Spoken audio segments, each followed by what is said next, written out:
This is out.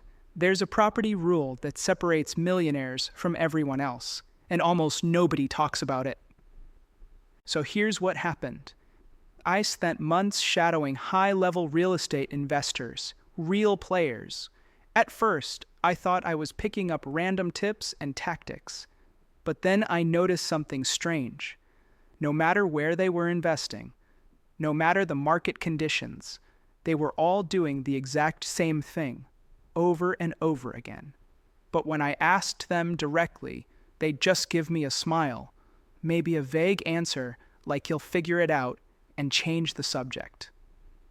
So I started digging, watching every move, studying their deals, and that's when I cracked it.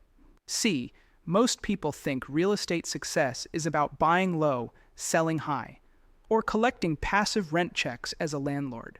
Safe, predictable, that's what the books say. That's what YouTube tells you, but that's exactly what they want you to believe. Because the wealthy, they're playing a completely different game. It's called the cash flow replacement rule, and once you see it, you can't unsee it. It's not just smart, it's next level simple. Here's how it works. Wealthy investors don't buy properties for appreciation. They don't buy for side income. They buy only if the deal can replace their entire salary from day one. Let me break it down. Say you make $5,000 a month. The average investor would get excited about a deal that pulls in $500 in rental income. 10 of these and I'm free, they say.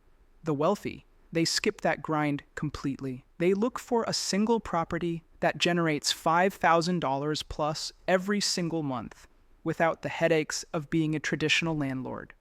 And here's where it gets wild. They use a strategy called cash flow stacking, where one property has multiple income streams. Rent is just the beginning. Think storage units, coin laundry, private parking, small commercial leases, even billboard advertising. I met one guy who bought a $400,000 apartment building. Basic place, nothing flashy, but instead of settling for the $2,000 monthly rent, he got creative. He added paid storage in the basement, coin-operated washers and dryers, rented out reserved parking spaces to non-residents, and slapped a billboard on the side of the building. Today, that one property makes him $8,500 per month. That's not just investing. That's income replacement in 30 days. And the best part? He doesn't answer tenant calls, doesn't fix leaky faucets. He set it up once and stepped back. Here's the truth. The wealthy don't buy properties. They buy freedom.